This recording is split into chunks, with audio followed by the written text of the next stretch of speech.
This is Citations Needed with Nima Shirazi and Adam Johnson. Woo! All right, hello everyone. Welcome to Citations Needed, podcast on media, power, PR, and the history of bullshit. I am Nima Shirazi. I'm Adam Johnson. Thank you everyone for joining us today. This episode, as you all know because you are here, is coming to you from the Herbert F. Johnson Museum of Art on the campus of Cornell University in Ithaca, New York. There's a wonderful crowd here on hand, and it's great to be here. Thank you to the museum, the Johnson Museum, no relation. And thank you to Leah Sweet for having us here today. She's been a wonderful host, and I really enjoyed my first time to Ithaca, so thanks for all the hospitality. So before we get started, I must remind you all that you can follow the show on Twitter at CitationsPod, Facebook, Citations Needed, if you do that kind of thing. For those who would like to support us, we have to do a Patreon plug. It's required. Go to Patreon/Citations Needed Podcast with Nima Shirazi and Adam Johnson. So that's something you can do if you wish. Indeed. Later on the show, we'll be joined by sociologist and author Shannon Gleason, Associate Professor of Labor Relations Law and History here at Cornell University, its School of Industrial and Labor Relations. Her books include Precarious Claims, The Promise and Failure of Workplace Protections in the United States, The Nation and Its Peoples, Citizens, Denizens, Migrants, as well as Conflicting Commitments, The Politics of Enforcing Immigrant Worker Rights in San Jose and Houston. All right, so we wanted to orient the show by focusing on the last 100 years, specifically around the time of 1919. It's a little arbitrary, but we decided to do it because that's really when the immigration laws around World War I began to codify around a very sort of specific and clear racist, anti-Semitic, anti-indigenous sentiment. Obviously, there are antecedents. There's the Chinese Exclusion Act of 1882. There's other Chinese Exclusion Acts that came before it. Mm-hmm. We are starting for this one because we would have to sort of keep going back all the way to 1770s. And 100 years, I think. Yeah, so 100 years, we sort of try to keep it neat and clean. So to be clear, this is not when anti-immigrant sentiment started. This is just when we're starting the clock here. This is when the sort of global taxonomy of racial hierarchy was codified in international law in a more elaborate way and beyond what was sort of preceded it. With the passing of the Immigration Act in October 1918, and then later the Immigration Act of 1924, the U.S. ushered in this real racist era of politically motivated anti-immigrant sentiment. And by the early 1950s, new laws upheld a racist ranking system for desirable, quote-unquote, desirable ethnic groups and made it easier for the U.S. to deport people they suspected of being communists, anarchists, and other radicals.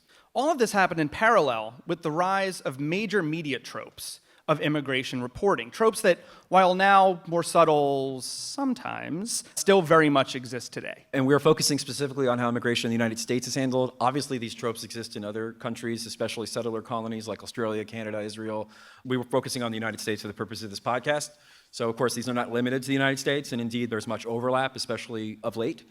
So we wanted to highlight these 5 tropes to sort of structure the conversation. Yeah, the first of which we're going to cover is the association of immigrants with rampant criminality and support for terrorism. The second one is the refugee versus migrant dichotomy, the kind of undeserved and deserved immigrant, which was based on a Cold War criteria that prioritizes liberal negative rights over the positive rights of economic security, like food and housing. We're also going to talk about how immigrants and immigration is often likened to the infestation of a foreign vermin, a flooding into of a noble, pure space and being overrun. Number 4, the ostensibly race-neutral law and order appeals and arguments, without noting that the laws themselves are racist and are enforced in an arbitrary and racist fashion. And then we're also going to talk about how the right-wing panic surrounding open borders is very much about an age-old concentration on expansion and protection of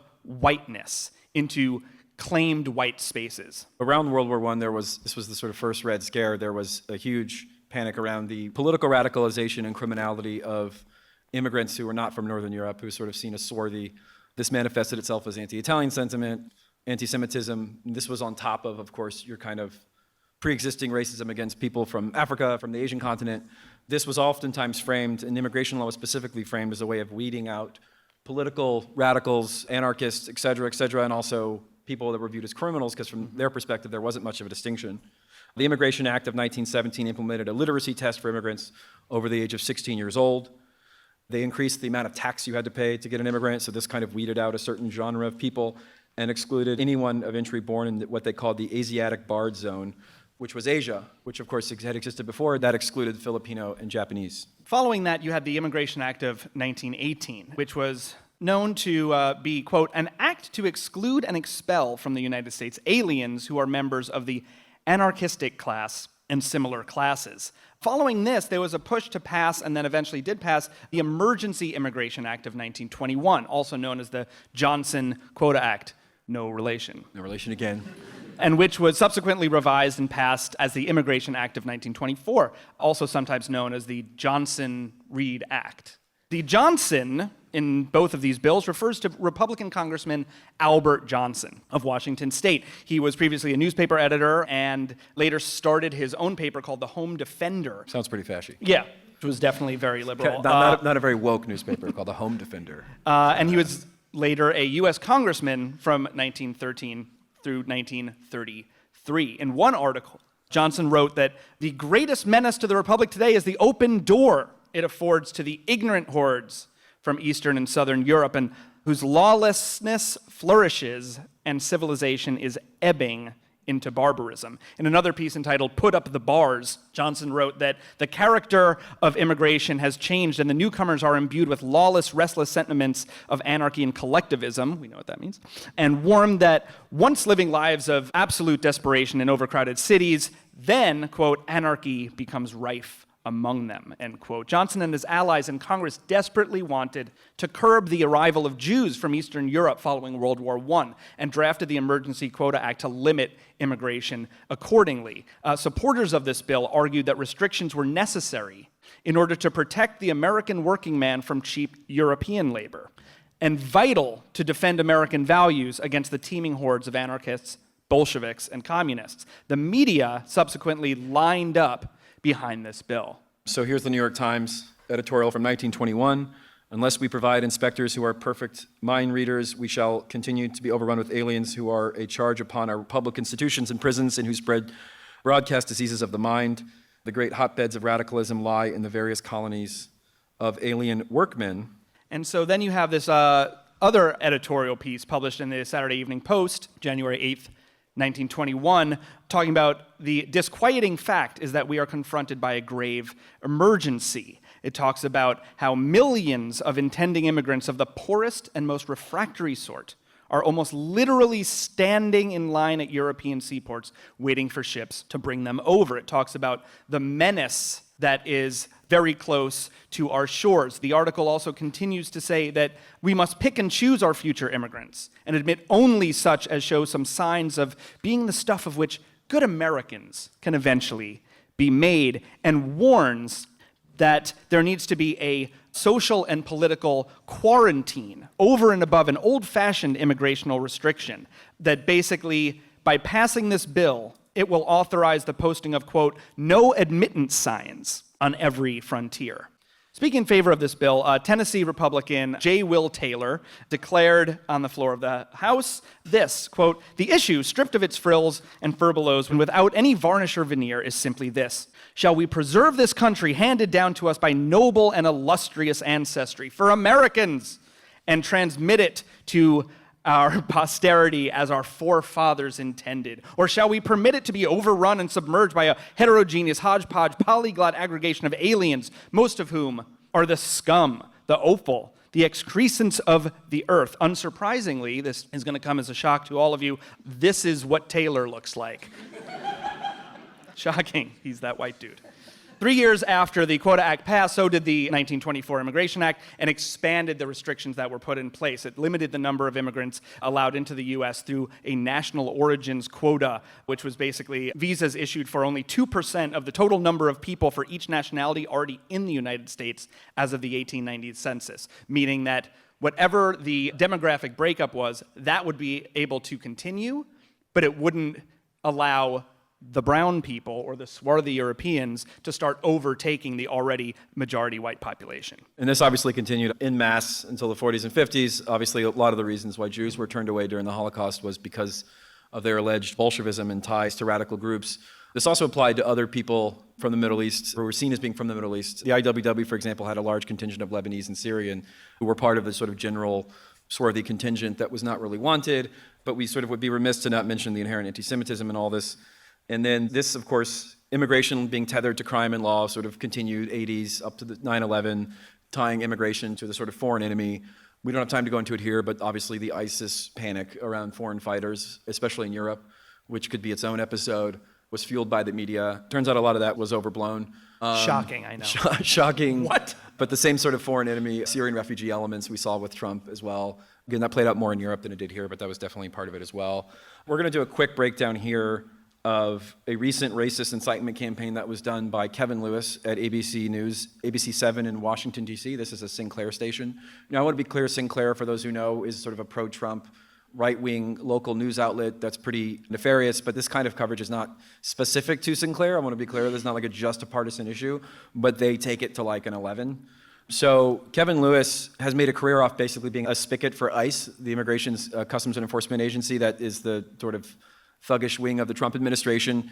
He admitted on Sebastian Gorka, who has ties to white nationalism, he went on his podcast in September and said, quote, because of this reform county executive in Montgomery County, Maryland, he had refused to work with ICE. ICE's response to this was to basically feed this dipshit these immigrant rape scare stories, child molestation scare stories. So if there was 20 rapes or sexual assaults in Montgomery County over a week period, he would focus on the 3 or 4 that were by people who were immigrants or looked like immigrants. And so I counted in total in a 3-week period in August and early September, he published about 9 stories about immigrant rape and victim, and every one of them would be accompanied by this really viral sensationalist tweet. You notice he says, this is the 5th undocumented immigrant arrested on rape charges in Montgomery County. Per ICE, this 23-year-old is here illegally, a 25-year-old Salvadorian national, the Guatemalan native, blah, blah, blah. So he would center, he would center their immigration status while talking about this really heinous, viscerally disgusting crime. Now, of course, he did not note the immigration status for the majority of rapes who were, of course, not by immigrants. And then I emailed him and said, I have this article coming out at theappeal.org where I write, and I said, we're going to basically accuse you of being a racist asshole who's leading an incitement campaign against the immigration community of Montgomery County, which has been under siege for some time since the latest uptick in ICE raids. 12 hours later, he published a story about a white person committing a rape.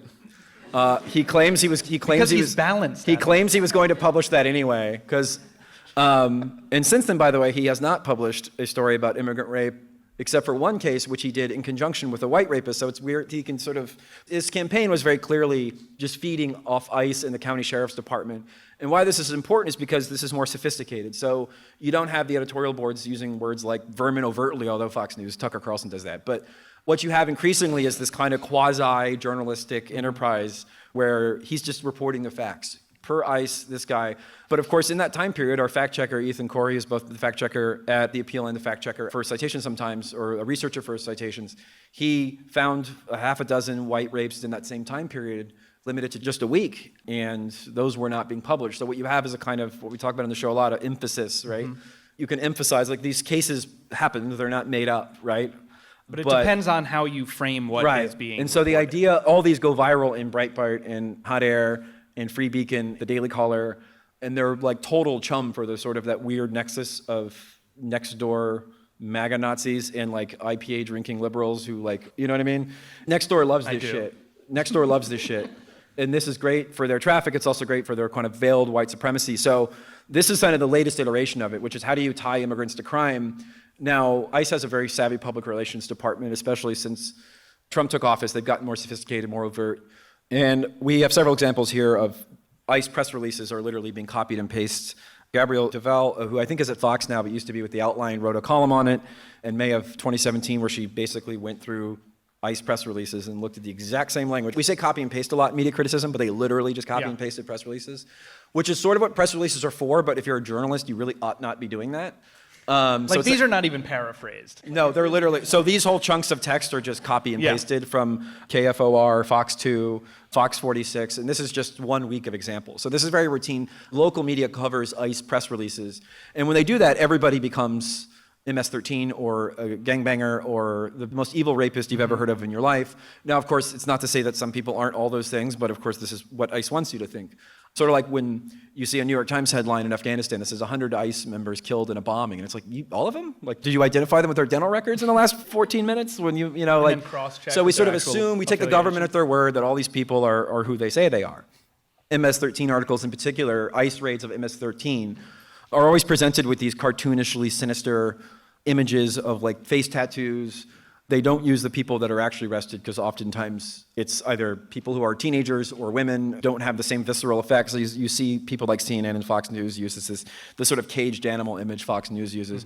This kind of cartoonishly over-the-top imagery is part of the media's softball support of Trump's attack on immigrant communities, because, of course, this rationalizes the ICE raids that, for the most part, of course, just attack undocumented people whose only crime is being undocumented. But this doesn't, of course, happen in news media only. News media does not operate in a vacuum.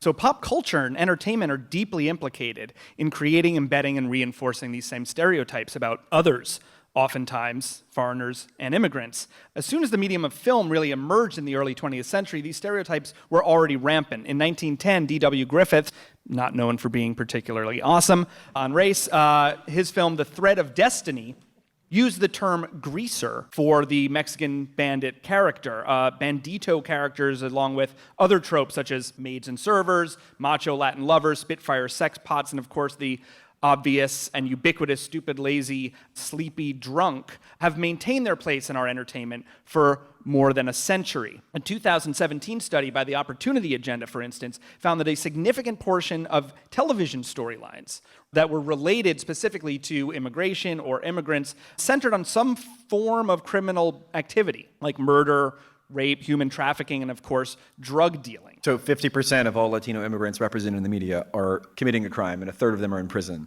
In the aggregate, I'm sure people who write it don't necessarily mean that on a micro level, but in the aggregate, that'll begin to reinforce the stereotypes of immigrant Latino criminality. So similar to its routine depiction of Muslim terrorists and black gang members, the continuing Hollywood obsession with drug lords and cartels, for instance, Narcos, but also Blow, or you could go on and on. Which, again, on the micro level are perfectly fine as they are, but in the aggregate, the representations do sort of begin to pile up. And there are stark implications for when these do pile up. So, of course, the day after Dylan Roof committed a shooting, he committed on, I believe, June 18th, and on June 19th, 2015, Trump announced his running for office. The first thing he began with was Mexican rapists. Now, we all know this now. It's now infamous. We don't need to go into detail, but there is a social and news context to this, which we'll get into more detail later in terms of the feedback loop between Trump and Fox. Now, one thing we really wanted to point out is that we really shouldn't have to say that immigrants commit less crimes, because it doesn't actually matter.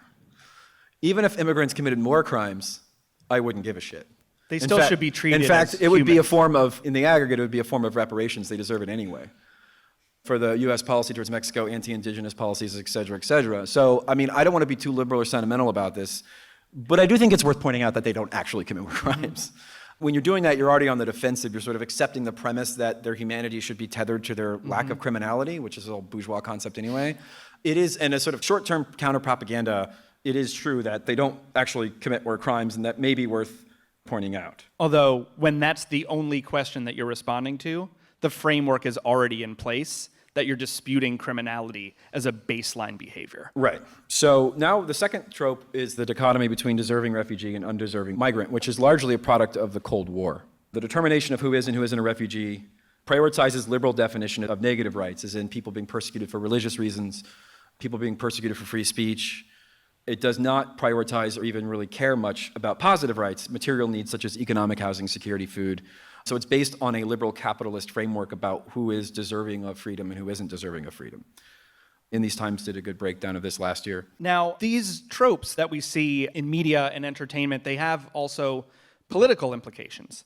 So for a little political background, in 1951, the UN Refugee Convention, disproportionately shaped by US allies and was itself a product of the Cold War, it defines a refugee as an individual with a reasonable fear of persecution, quote, for reasons of race, religion, nationality, membership of a particular social group or political opinion, end quote. So, right here, this is embedded into the UN Refugee Convention. Economic rights, as Adam was talking about, are not included. It ignores poverty as the basis of need. It only applies to people fleeing the Soviet Union and Eastern Europe, the implication being that the United States will readily accept white European capitalists who really don't like living under communist and socialist governments. So while the United States actually initially declined to sign this convention, the convention still shaped global policy. In 1952, the McCarran-Walter Act upheld a racist ranking system for, quote, desirable, end quote, ethnic groups, and made it easier for the U.S. to deport people suspected of being communists. The Reagan administration really leaned into this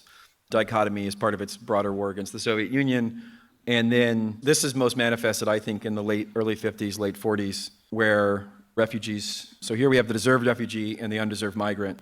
Here's a headline of the New York Times: Hungarian refugee uses improvised bridge to cross canal to freedom, right, when they were going from Hungary to Austria. Whereas people who are in the south of the border are aliens swarming U.S. borders. They're swarming, yeah. Again, why are they coming to the United States? Obviously, they're not doing it for sport. There's a reason for it. But economic rights, poverty, especially that which has been instilled by right-wing regimes propped up by the U.S., it doesn't sort of count. There's a famous description of neoliberalism, which is if there's a homeless gay person, you don't want them to die because they're gay, you want them to die because they're homeless. It's sort of a description of neoliberalism. So it's an illustration of positive and negative rights. Now, in theory, what you want both positive and negative rights, that you should have freedom of religion, freedom of press, and also freedom of starvation. Mm-hmm. But the U.S., for ideological reasons, really only cares about one. And most of our current even human rights framework, unfortunately, is built on that. And so you see this today. So you have the North Korean defector honored by Trump, has remarkable escape story, undeserved migrant, shoot migrants' legs, build alligator moat behind Trump's idea for the border. So this is the same person, the same publication. One is deserved, one is undeserved. And that dichotomy is reinforced by very narrow definitions of how we perceive rights. Similarly, there are the definitions of who is human, who deserves to be treated as a person. And very often, when we're talking about immigration, when we read about immigration, it is framed as being an invasion, an infiltration, an infestation to our pure society. As far back as 1921, when the Emergency Quota Act was being pitched, the New York Times was very much in favor of doing this very thing. And so you have this quote: "Literally millions of workmen are out of employment. American institutions are menaced, and the menace centers in the swarms of aliens whom we are importing as hands for our industries, regardless of the fact that each hand has a mind and potentially a vote." Heaven forfend. They don't say that. I said that. "With the diseases of ignorance and Bolshevism, we are importing also the most loathsome diseases of the flesh. Typhus, the carrier of which is human vermin, has already been scattered among us." Major media tropes didn't really get much better from there. For instance, the very racist term wetback was used by media in articles about immigrants crossing the southern border, always. It's a term that didn't really die off until the early 80s. Yeah, and always in terms of being an invasion. And this kind of rhetoric, of course, still exists. The caravan moral panic was largely a discussion of disease, infestation. Again, there's a visceral appeal to this in anyone who's had the misfortune of reading Der Strummer, The Disease of Bolshevism, Disease of Jews. This is very common rhetoric. It's pretty much Fascism 101, but it's still around. It has its antecedents for quite a long time. The idea of an invasion. Here we have some miscellaneous Fox News dipshit. I didn't have time to memorize his name.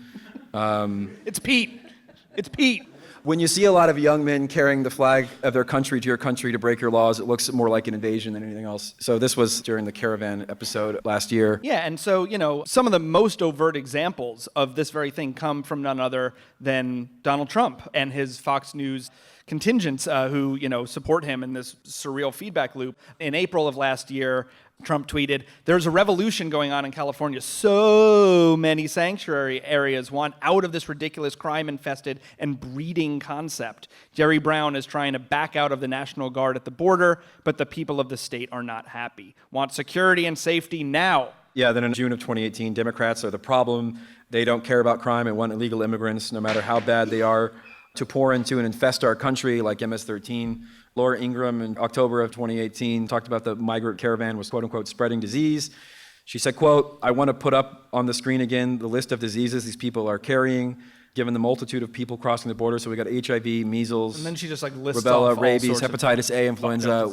So then the fourth trope we're talking about is sort of ostensibly race neutral, which is the only trope on here that has kind of gone out of favor as the right-wing media shifted rhetoric from this more coded to more overt in the era of Trump. And I want to be very clear here. Most of the stuff, we were focusing on Trump because he's the current president, but a lot of the stuff was an issue during the Obama administration as well, especially as a matter of policy. But the more overt kind of Nazi-type rhetoric is, I think, fair to say, new. And we'll get into that later with our guests, but just wanted to qualify that here. Mm-hmm. The master of the faux law and order was the initial version of this was Lou Dobbs, who of course wasn't on Fox, he was on CNN and Headline News. These kinds of faux law and order appeals, they always have this guy who come on who says, oh, it's not about hating immigrants, it's about enforcing the law, which sort of sounds good. But there's a major reason we know that's not the case, which is that we never arrest people who hire undocumented people, which is as against the law as being undocumented, right? So there's sort of a good way to tease that out, which is that we never do that. And then this was Lou Dobbs' favorite argument. Lou Dobbs would constantly talk about big media hides the truth about immigration. So this is one of my favorite things people do. Bill Maher does this all the time, where they're on a major corporate media station telling you the media doesn't cover the thing they're about to talk about. No one ever talks Bill Maher's about like, why this, won't the media except for talk about me this? And I'm like, and you get everyone paid watching. $5 million a year to hang out with Barry Weiss, and what this is, you're the media, you're that guy. Like, if we sold out and got a TV show, I wouldn't go on and be like, no one's talking about this. No, you're the media, you're We would it. probably do that, though. Would sell out? Yeah, well. Oh, or would say How much that, money? or both. Okay, well, anyway. So Lou Dobbs would always do this, I don't hate immigrants, I just want to enforce the law. And anyone who's had the misfortune of having a right-wing father or uncle, I have the fortune of having both, or had having both, they repeat this line. It's all about the law, right? This sort of proverbial uncle at Thanksgiving. It's all about, I'm not racist, just about enforcing the law. Now that's gone. So with Trump and Tucker Carlson, they don't even do that anymore. So Trump announced laws to attack legal immigrants, quote unquote legal immigrants, and Fox News has repeatedly attacked legal immigrants and talked about how they're on welfare. Legal immigrants are changing the sort of racial composition, which is what Tucker Carlson calls about the lie. So the law and order appeal, which was always what they hid behind for decades, and even some of the more anti-immigrant liberals you'll read in the New York Times in the 20s and 30s, that's all gone now. So they're not even trying to do that anymore. So now we're just like, we have not enough white people is the sort of direct appeal. So speaking of not enough white people, Yes. our fifth trope that we're going to talk about is how the expansion and protection of whiteness is the guiding feature when framing the hysteria over so-called open borders. This panic of once we fling the doors open, what is going to possibly happen? And it just makes, it makes our sacred space far less white. This is nothing new. In 1919, 100 years ago, the pro-eugenics group, the Immigration Restriction League, I think you know where this is going, produced a pamphlet warning that, quote, a preponderance of foreign elements destroys the most precious thing a nation possesses, its own soul. And this is still happening. You see Laura Ingraham talking about this very thing, saying in some parts of the country, it does not seem like the America we know and love, and it doesn't exist anymore. Yeah, masks off, bad times. This is, I think, is a good place to pivot to our guest. Absolutely. So please welcome Shannon Gleason, sociologist, author, and associate professor of labor relations law and history here at Cornell University. Her books include Precarious Claims, The Promise and Failure of Workplace Protections in the United States, The Nation and Its Peoples, Citizens, Denizens, Migrants, and Conflicting Commitments, The Politics of Enforcing Immigrant Worker Rights in San Jose and Houston. Please, everyone welcome Shannon Gleason.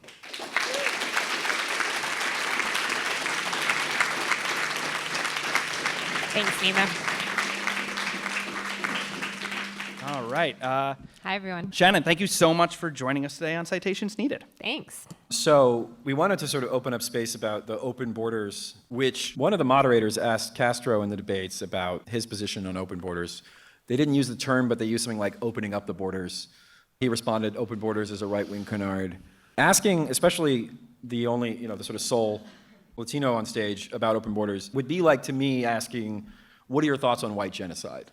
It's a white nationalist canard that's meant to solicit a certain image of people pouring over blah, blah, blah. I want to talk about how, firstly, there's no definition of open borders, but how open borders of late has become the new right-wing watchword and is meant to solicit that part of the id brain of like angry white people that, open borders, sort of unleash the Hulk. And to what extent do you feel like a moderator asking a question about it is even appropriate or sort of doing the rights work for them? Yeah. So, I think that on the one hand, you're right. It gets used as this, I think what you were calling a racial canard, right, to push us towards inciting panic. And I think that panic occurs in a couple of different ways. Certainly, it's this panic around invasion, panic around law and order, anguish about what is really practical or not, right? But I think the left and those of us who are invested in advancing immigrant rights and really thinking about the structural changes need to come closer to that conversation. So, and reclaim that discussion and to try to kind of parse out some clarity about what do we actually mean by tackling the border as it is right now. And I think that that's important for a number of different reasons. I think, for one, if we trace kind of where the political debate has come in the last 15 years in this country, we started from conversations, real conversations around 2006, 2007, around what we've been calling comprehensive immigration reform. That was really the first time in 2 decades where we started to really think about what could we do for the growing undocumented population in this country, which in 1986, with our last legalization program, was close to 3 million and is now right over 11 million, down from 12 million. Anyway, so we've been working with, comprehensive, that went away, and we ended up at a point in 2012, 2014, where our main policy goal was a 2-year reprieve from deportation and the right to work.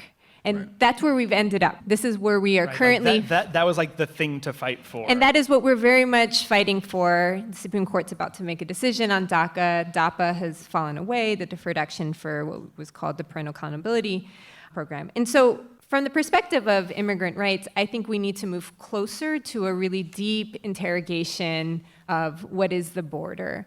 Now, what the challenge becomes, what do we mean by this term, open borders? And in preparation for today's conversation, I kind of did a review of, how has this term been used? Forget what's happening by folks who want to use it in a more restrictive way, in this kind of abstract, I'm just going to throw, fire in the middle of a crowd. Right. But how does the left, and I'm using that in a broad way, but how do those who favor a less restrictionist, more opening of immigrant rights talk about open borders? And I kind of came at it from a few different perspectives. So to answer your question, I don't think it's unfair to ask the question, but I do think that in the context of the conversation we're having today, we do need to gain some clarity about what do we mean. Right. And for those of us who are allied with the labor movement, it's an issue of labor solidarity, right? Thinking about Workers of the World Unite, thinking about how the AFL-CIO, which has a very sordid history of Sordid is one way of putting it. of both how it relates to immigrants in this country, but also intervention in Latin America. How do we build true labor solidarity so that here we are over 20 years out from NAFTA, that the reality of free trade actually follows with workers' rights. But then there's also the other side of that, which is the free market argument of open borders. Cato, Koch, all of those very much are in favor of open borders. Which is what Bernie Sanders got into some hot water because he Right, said and this is a Koch idea. Right. Which was not a good answer. Which was not a good answer on the campaign trail for immigrant rights, but it was an honest answer in the sense of opening the borders alone, For cheap just labor. throwing it open without actually addressing the political inclusion attached to it, without Right. addressing the labor integration and the labor rights piece of it. Open borders alone is a field day, right, for capital. And then I think that there's a few other ways in which we talk about open borders. One is from a more social justice perspective of thinking about this as reparations for long-standing intervention of the United States in, for example, Central America. So not talking about MS-13 in this disembodied way without thinking about our investment in militarism in the 80s and even prior that led to the civil wars, the exodus, and then the repatriation of young people who ended up pulled into gangs in Los Angeles, right? And then finally, I think that there's a conversation about this kind of moral imperative. Open borders is charity. And there too, we need to be thinking about, this isn't charity, this is Justice. This is justice, right? And so I think each of those lead us in a different direction, and I don't think we can tackle all of those this evening. But I don't think it's an unfair question, but I think it's one that we haven't really done the work to push us past this because we are in a moment of being defensive, right? Well, right. And we are trying to just keep our head above water, and those in my community, those in my family very much have a lot on the line. But the question is, we have to create space for opening up these conversations. Yeah, I think that idea of being defensive, that, you saw it with what we're talking about, a bare minimum of 100 years of these tropes moving through our society, operating, being reinforced and maintained to challenge those narratives, to challenge those frameworks is really tough. And I think that's why you see, even talking about immigration reform as a term, is a framework in and of itself. It means, as Shannon, you were just saying, it doesn't talk about labor, doesn't talk about militarism, doesn't talk about foreign policy, doesn't talk about all the implications that would kind of start causing immigration. It just winds up being this thing, and reform is needed because when reform is needed, it means that something is broken and dangerous and needs to be fixed. You can launder anything through the word reform. Yeah. Well, I think also when this country and many other places as well find themselves having visceral debates around immigration, really what they're debating is the structure of the welfare state, the structure of criminal justice in this country, really race relations. It becomes a foil through which we are grappling with other things that we, immigration doesn't exist in a vacuum. The immigration debate is clashing with a whole range of other policy arenas and cultural tensions that we have not addressed in a very public way. Yeah, well, and that's why you see, the kind of bizarre contradiction in so many of the arguments, right? That immigrants are so lazy that they're just gonna take advantage of our welfare system, but also are so fucking good at working that they're gonna take all the jobs from everyone. And so, it's just like whatever is going to work, right? Like whatever's going to work for that audience at that time, that's going to instill the highest level of fear and, freaking out. So we talk about the idea of the lack of criminality as a precondition for basic humanity, right? Like that is set up as we were discussing. I want to ask a question about that. And I know that things like open borders, it's meant to solicit a certain, and you kind of want to reappropriate it. I think on the issue of like deserved migrant, there's so much to unpack propaganda-wise. There's this clip we played in one episode that's through no fault of their own. DACA is going to sit here and help these kids who got here through no fault of their own. Now, implied in that is that someone's at fault, their parents. And I know that from the work that you've done and the conversations you've had, and we talked about this offline, how does one balance the kind of short-term need to just get some kind of win, to preserve some kind of humanity in this current climate, even under Obama, with not laying the seeds of, again, the sort of criminal versus non-criminal, these are felons, not families. How does one strike that balance? And I actually don't know the answer to that. It's a big question, but I'm curious to hear your thoughts on it. Well, yeah, and I think that the inherent tension is what are the kind of conversations happening in Congress and what does the immigrant rights movement broadly define push for? And so one is a question of political strategy and the other is kind of a broader, what do we as a social movement want to embody? And I think that this question of through no fault of their own has really been repudiated by the student movement around DACA. And for those of you who aren't familiar with DACA, I'll do a quick primer. So the Deferred Action for Childhood Arrivals program was an executive action which President Obama put in place in June of 2012, which essentially gave a 2-year reprieve from deportation and a work permit to individuals who had come here prior to 2007, had maintained some sort of documented presence in this country, had attended school here, and had not fallen into any of the criminal bars associated with it. And so one of the key ideas politically was this was something that we could win, and it would create an opening for a return to a more comprehensive question. And quickly thereafter, there was a similar proposal, although different, for parents of U.S. citizens, and that wouldn't have impacted those who only had children who would benefit under DACA, right? And so this really, in coming off such a turbulent number of failures in Congress, seemed like a real opening. And both the student movement and the labor movement had really grappled with whether or not to go the legislative route or to really push Obama to finally do something. And so when that occurred, there was a real split within the immigrant rights movement about what would be the sacrifice, right? And the idea that the parents, the vast majority of individuals who are here out of status, those who would never qualify for the right way to get in, even if they had connections to go through the family petition process, could be lingering 10, 20 years, that for those individuals, we really needed to have some sort of solution. And the idea was it was both unfeasible and that it politically would never play in the bipartisan context, right? After a while, though, you saw large organizations like United We Dream and other student groups basically saying we refuse to have our parents be used as a sacrificial lamb. Right. But it's a tension between those folks inside the belt, strategists, what we kind of would broadly refer to as a nonprofit industrial complex of immigration reform.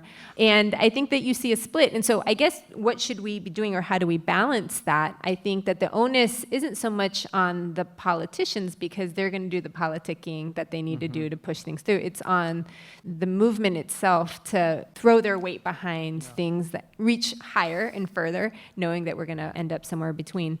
And I think it's also a move away from thinking about these as individual rights, but really these are families, many of them mixed status families, who have very complicated realities of immigration status. You can have a parent who is in one status, a parent who's in another, children maybe who were born here and otherwise, and that really the ripple effects aren't just on individual migrants, but on entire families and communities more generally. And when we shift that focus, then the compromises that we're willing to make become a lot more stark. The idea that rights, as they're so commonly discussed, are purposefully siloed, right? That they're distinct things. Either you're talking about civil rights or immigrant rights or human rights or workers' rights, and that to keep them separate is part of like a divide and conquer motivation, both from those in power and those who have powerful media outlets. But can you talk about the relationship between immigrant rights and worker rights, and also how those are purposefully kind of separated? I mean, immigrant workers have been at the forefront of countless worker struggles, from the Haymarket Riot in 1886, the 1912 Bread and Roses textile strike. Dan Denver in Jacobin, who's also the host of the great podcast, The Dig, has kind of laid a lot of this out, how immigrants and labor are so intimately interconnected. And so therefore, the attacks on both make a lot more sense. Yeah, and I want to, take the moment and recall that, some of the stuff that you were showing earlier about the anti-immigrant positionality, you could pull that straight out of the mouths of labor leaders, right, in the early eras. And the AFL-CIO didn't actually change its formal position on embracing immigrants as a key part of their membership until 2000. And that was after a lot of internal organizing on the part of what we call now kind of immigrant unions that saw their memberships being increasingly foreign-born. And even immigrant leaders who we think of as being quintessentially aligned with the rights of immigrants today, like Cesar Chavez, was known early on for being very anti-undocumented immigrant, calling INS what was then the Immigration Naturalization Service, and really being very wary of what he saw were scabs that were going to break the lines. And what shifted both of those was an organizing tactic on the part of, in the case of Cesar Chavez, the Chicano movement that emerged in the 60s and then 80s. And for the AFL-CIO, it was really this internal, more democratic approach to organizing. And so I think that we do have a major shift right now where the AFL-CIO sees, in its member unions as well as the Change to Win coalition, sees itself as very much having to, out of necessity, embrace its immigrant membership. And so the relationship between immigrant rights and worker rights has been one that you cannot talk about the rights of workers in key industries such as construction and agricultural and hospitality services without looking straight down the line at some of the ways in which the workplace has become a really fundamental part of worksite enforcement. And so 1986, the last major amnesty that we had in this country, legalization program, not only did it provide a legalization for close to 3 million individuals, but it also instituted something called employer sanctions, which made the worksite all of a sudden this major bureaucratic tool for enforcing the immigration laws in our country. And it put the power of that in the hands of employers, HR departments, who now have something called an I-9 form, which we've all filled out at some point or another, and it handed them an additional layer of power and an additional layer of hassle to deal with, which meant that in an at-will context, that is an individual who's not represented by a union, potentially running afoul of immigration law becomes a potential concern on the part of risk-averse employers who would rather not assume that. And so to get to the question that Adam posed earlier about why aren't employers being arrested and all the rest, I think that's a legitimate concern of employers, but I think there's some real trickle-down effects there as well. And we have some examples of that, not only for undocumented immigrants, but also those who have temporary status and all the rest. I think where the AFL-CIO and the labor movement more generally are grappling with the immigrant rights framework is twofold. One is to say, how do we continue to argue for the rights of immigrants without reducing immigrants to simply their labor input, right? And how do we do that in terms of thinking about their families and their children, but also not arguing in the direction of the only premise on which we're going to extend rights is if they can do jobs cheaper than others. The other way that I think we see the labor movement grappling is, and the immigrant rights movement also grappling, is how do we think about this in an intersectional way? So really at the forefront of a lot of the immigrant rights organizing that we've seen are LGBT and especially trans women, and also also having a really clear focus on Islamophobia within not only the broader community, but also in the workplace. And so embracing those two kind of third rail issues with blue collar trades who maybe are already not predisposed to accepting immigrants, and really having the Federation say this is something that we're going to tackle head on has been part of the institutional culture that they've had to shift. So it's not just immigrant rights, but in a very comprehensive way. I saw Sarah Nelson speak at the Mother Jones dinner 2 weeks ago. Sarah Nelson is very likely, very possibly going to be the next head of the AFL-CIO, and she's very nice. She was speaking, and she was to a room. This was, Central Illinois. This room was probably a third. Coal miners, the head of the coal miners union was there, and she centered immigrant rights, and they had an immigrant speaker speak for her. So I know being optimistic is sort of off-brand for me, but I do think that there is a cultural shift. It was bizarre to watch it, and I think leadership like that is important. Having said that, the Border Patrol and ICE unions are in the AFL-CIO. Cops are in the AFL-CIO. So I wanted to tell her, I didn't get a chance to, but the easiest thing you can do is to kick them out of the AFL-CIO, like tomorrow. I know it's more complicated than that. But I know there is movements with the unions within the AFL-CIO to get the Border Patrol out of the AFL-CIO. So I think that there's possibly going to be, hopefully, some sort of cultural shift there. I do want to talk about, obviously, using racism to divide unions is as old as the wind, and certainly something the AFL has failed at traditionally. But I want to talk about, from the movement's perspective, the difference between the Trump and Obama era. And I mentioned in the context of the Yemen war that the hardest thing for the left to do in this day and age, one of the hardest things to do, is to show how Trump's worse without committing the crime of whitewashing or, we stand a king, Obama, like that kind of fatuous partisan cheerleading that is dangerous, and however not doing the other thing where we go into like full, they're all the same. So from the immigrant perspective, how does one balance that, and what are the propaganda difficulties in the Trump era that if and when, say, like, I don't know, a Joe Biden or a Bernie Sanders becomes president, we don't all just sit back and go, okay, the bad man's gone now. Everything's fine, right. Yeah, and I think I would push us back to Clinton even further, Sure. And so immigration and anti-immigrant policies are a bipartisan issue and have a bipartisan, I think, legacy behind it. And I think that a lot of the criminalization of immigrants, a lot of the questions around what investments local communities can be making and should not be making with collaboration with Border Patrol and ICE go back to the Clinton era, where this became institutionalized, not only opening up the ability to have 287G programs, but also simultaneously deploying the war on drugs, which created... And border enforcement became punitive and cruel by definition, like openly, as a deterrent. That was when it really... Right. This idea of deterrence, right? And all of that is it's a hallmark of the 96 changes. What you had, and I want to focus on two things, in terms of enforcement, right?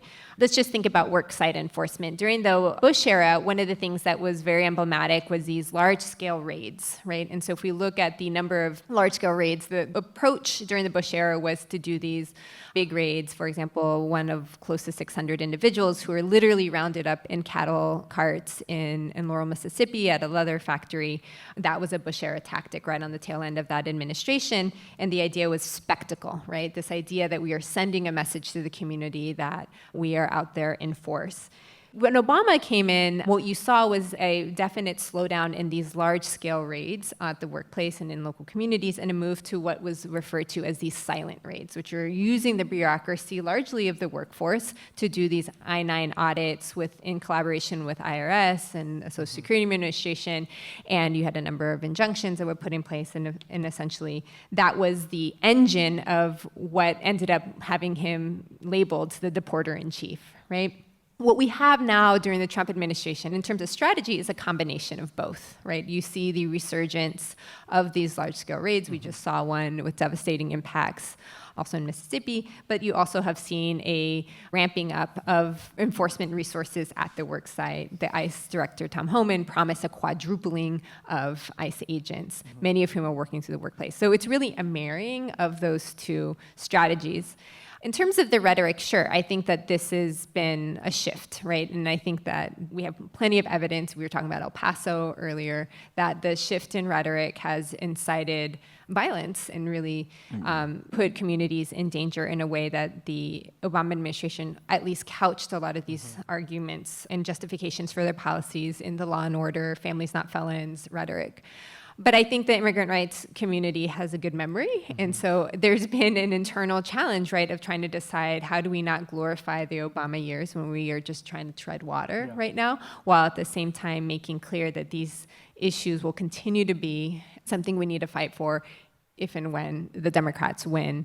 And so what is different certainly is the rhetoric, but I'm not sure that, and I think empirically we're going to have to wait and see in terms of what happens with the deportation. I think one of the other things that very much changed is during the Obama era, he put in place first something called the Secure Communities Program, and then the Priority Enforcement Program, with the idea being that we were only going to focus on prioritizing folks who had committed crimes. When in fact we know, lots of studies that have been done, the Marshall Project has a good report on this, that the vast majority of individuals who are being picked up that fall into this criminal category either had their only crime being repeat entry, so an immigration-related offense that had been labeled a crime, or low-level crimes, or had been caught in a kind of pipeline of deportation through things that all of us have been caught in, a broken taillight, fix-it ticket that ended up multiplying into a deportation.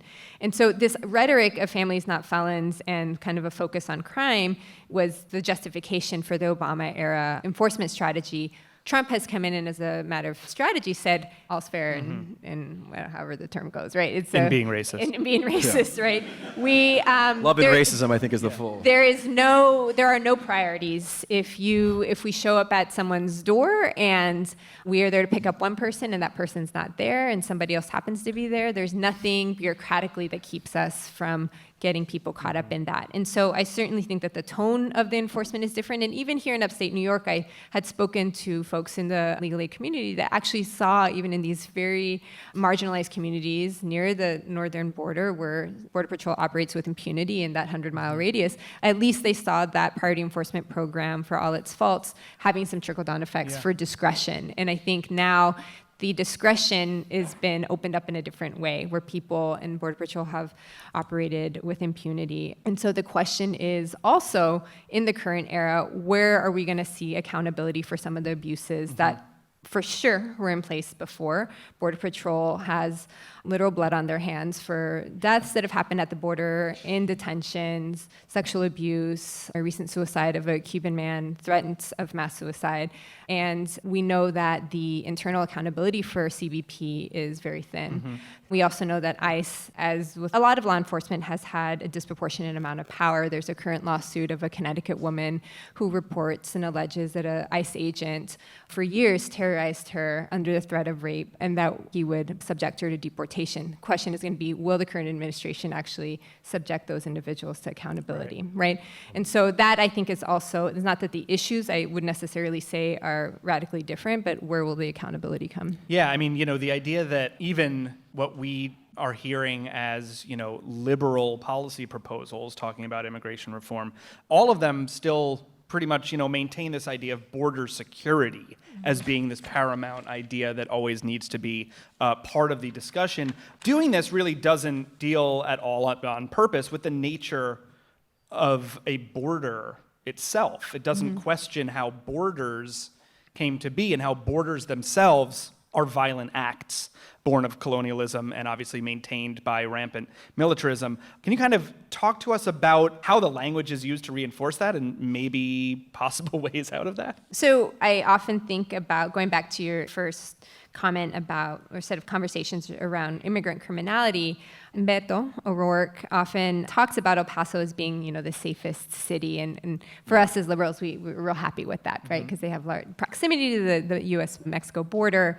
But it's almost our comfort with El Paso being a really safe city requires us to close our eyes to what's happening in Juarez, in the valley that runs along it. The Texas Observer did an awesome long-form piece on the narco violence that's happening there. And so border security, not only does it require us to think more broadly about human security transnationally, but then also, aside from the ridiculousness of creating physical barriers that not only impact, the only impact of pushing migrants, has had two impacts. One is pushing migrants into more dangerous points of crossing, and also really ceasing the cyclical nature of that migration. So not that people aren't coming, but now that they aren't necessarily going back.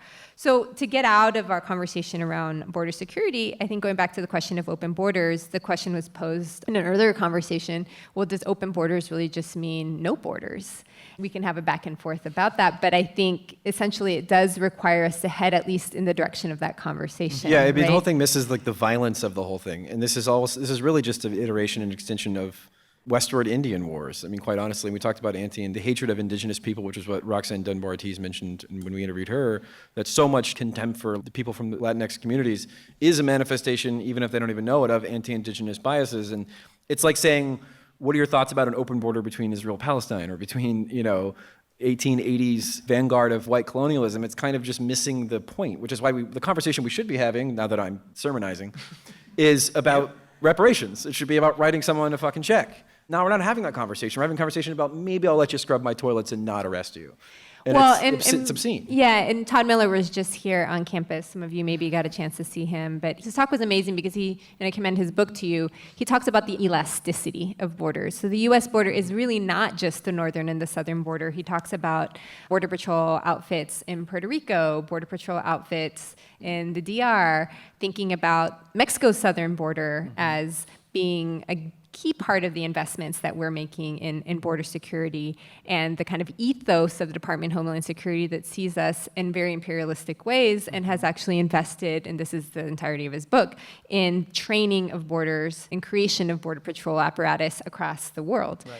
And so it's not, what's at stake isn't just the viability of the U.S.-Mexico border or the Canadian border, but it's really what are the practices that we're putting in place.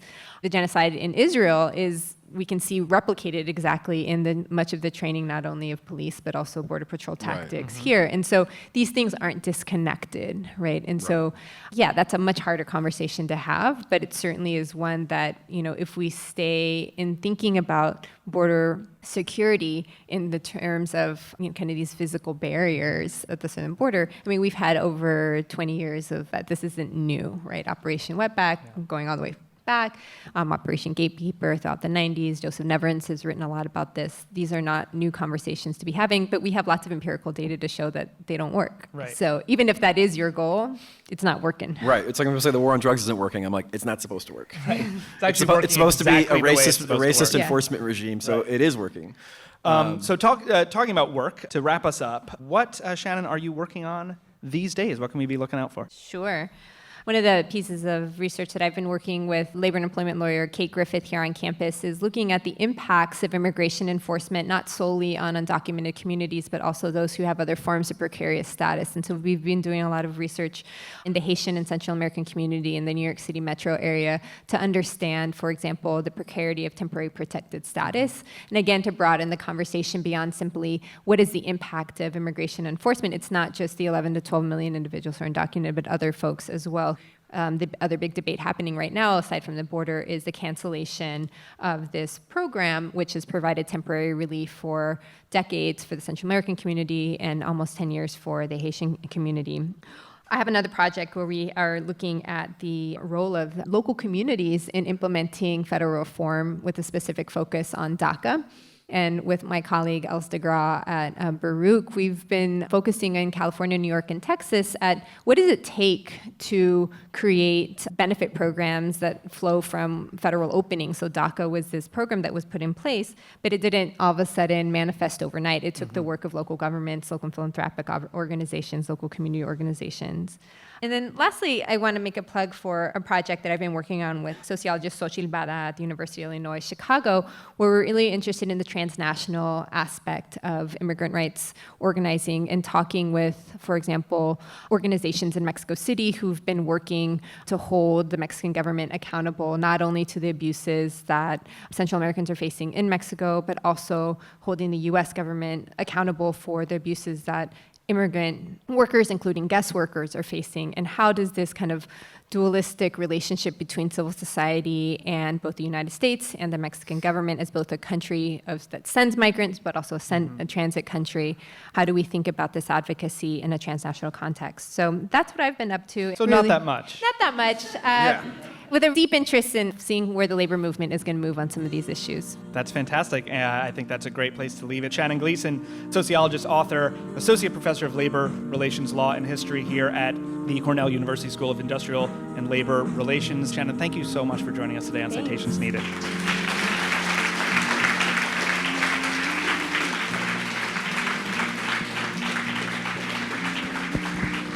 This has been amazing, and that will do it for us today. Thank you for coming, everyone here in Ithaca. Thanks, everyone, for listening, of course. Thanks again to our guest, Shannon Gleason, and a very special thanks to Leah Sweet, Matt Gorney, and Andrea Potachniak, and the extremely patient and generous staff of the Herbert F. Johnson Museum of Art here on campus at Cornell. I am Nima Shirazi. I'm Adam Johnson. Citations Needed is produced by Florence Burrow Adams. Our production consultant is Josh Cross. Production assistant is Trendell Lightburn. The research and writing for this episode that I want to really point out was so incredibly amazing for us was by Julianne Tweeton. Our newsletter is by Marco Cardellano. Transcriptions are by Morgan McCaslin. The music is by Granddaddy. Thank you, everyone. We'll catch you next time.